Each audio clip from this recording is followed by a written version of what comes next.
ลูกค้าผู้หญิงมันเป็นแนวแบบแปลกๆนะแนวที่แบบว่าเขาขึ้นบ่ถึกนะเคยเห็นคนใกล้ตัวเนี่ยแหละไหมที่เป็นหนี้นอกระบบเพราะว่าหนี้นอกระบบนี่มันบ่ได้เข้าในระบบเนี่ยเนาะแต่ว่าเขาอยากเอาเงินมาใช้อีกแต่ว่าหนี้นอกระบบนี่ค่อยจ่ายเป็นมื้อเป็นวันไปอยู่เพราะว่าปัจจุบันนี้มันจะมีบางผลิตภัณฑ์เนาะที่เป็นของวัตถุมีค่ากระเจ้าก็ไปผ่อนออกมาปุ๊บแล้วเขาก็ไปขายเอาเป็นเงินแบบสินะแล้วก็เอามาใช้ในชีวิตประจำวันแบบสินี่นะคือเฮานี่เนาะให้ผ่อนรถเขาเจอปัญหาแบบลักษณะคล้ายๆคือกันบ่ตัวนี้ถ้าถามว่าไปเฮ็ดแนวกู้เงินเนาะเอาไปเฮ็ดแนวแปลกๆแม่นทางเฮาบ่มีเพราะว่าทางเฮาแม่นเฮ็ดเกี่ยวกับปล่อยรถใหญ่เท่านั้นเนาะก็คือแต่ว่าที่เคยผ่านมาที่ว่าเจอแนวแปลกๆก็คืออาจจะเป็นลูกค้าที่ว่ากู้แล้วเอาไปให้คนอื่นใช้แทนกู้แทนคนอื่นว่าซั่นๆแม่นจะเป็นประมาณนั้นเนาะอันนี้จะเป็นสิ่งที่แปลกเพราะว่าปกติเฮาจะให้ค่ากู้เองเท่านั้นเองคันไปให้คนอื่นใช้ปกติมันก็จะผิดกฎของสินเชื่ออยู่แล้วเคยมีบ่แบบอันนี้ก็เคสของคนใกล้ตัวคือกัน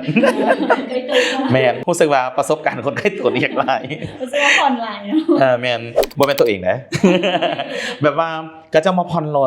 ถแล้วบังเอิญว่ากระเจ้านะคัดส่วนเรื่องเงินแล้วกระเจ้าเอารถที่ผ่อนนำเฮานี่นะเอาไปวางเอาไปจำบ่แม่นผ่อนต่อเอาไปจำแต่ว่าบ่แม่นจำในระบบเพราะว่าคันจำในระบบนี่เอาไปเป็นว่าเอาทะเบียนไปจำโน่นนี่นั่นเนาะกระเจ้าจะจำบ่ได้เพราะตรวจสอบได้เนาะแต่เขาเอาไปจำนอกระบบเอาไปจำกับนอกระบบนะแล้วทีนี้ก็คือมันมีปัญหาเกี่ยวกับเรื่องการชำระกับสินเชื่อแน่นอนว่ามีการชำระและสินเชื่อก็ต้องมีการโทรแจ้งมีการนัดล้มเกลียอย่างหลายๆอย่างแล้วเวลาสินเชื่อนี่นะเข้าไปหากับเจ้าอยู่บ้านอยู่อย่างนะทุกครั้งที่เข้าไปบ่ปรากฏเห็นรถที่กับเจ้าผ่อนจากสินเชื่อเข้าไปนะเคยเจอเหตุการณ์นี้บ่เคยเจอเหตุการณ์นี้เนาะแต่ว่าจะเป็นฝ่ายแผนกที่ว่าเพิ่นลงไปหาลูกค้าแม่นแผนกน้ำหนี้ของเฮาจะเป็นคนลงไปลงตัวจริงเนาะก็คืออันดับแรกก็จะแม่นทางพนักงานเฮาโทรตรวจสอบก่อนคือไอ้เว้าเมื่อกี้นี่เนาะแม่นโทรตรวจสอบว่าลูกค้าอยู่ไสลูกค้าอยู่บ้านบ่เนาะแม่นเฮาสมมุติว่าทางตรวจสอบเฮาลงไปแล้วเนาะแล้วไปเบิ่งว่าโอเครถผู้อยู่เฮือนเนาะเฮาจะนำแบบใดก็ย้อนว่ามันอาจจะมีบางเคสที่ว่าเคสคันนั้นอาจจะได้ติด GPS สินะเพิ่นก็จะคอยติดตามตัวนั้นนำแม่นติดตามไปตามขั้นตอนถ้าหากว่าเขาติดต่อลูกค้าบ่ได้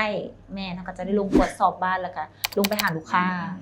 แล้วก็เพื่อบ่อยากให้มันเกิดกรณีนี้เกิดขึ้นกับลูกค้าเนาะเพราะว่าโดยรวมแหละก็คือมันบ่มีผลดีต่อลูกค้าเองนะเฮาสิแนะนำลูกค้าแบบใดเกี่ยวกับตัวนี้ถ้าถามว่าเฮาแนะนำก็คือเฮาว่าแหละก็คืออยากแนะนำให้ลูกค้าเนาะชำระจ่ายค่างวดตามตรงปกติเพื่อบ่ให้มันมีผลตัวนี้ตามมาแต่ว่าลูกค้านี่สามารถเอารถนี่ไปจำนำหรือว่าไปจำนองนอกระบบนี่มันเป็นสิทธิ์ของลูกค้าเอาไปได้แต่ว่าการผ่อนนี่ก็คือต้องผ่อนบ่ให้ขาดงวดแม่นบ่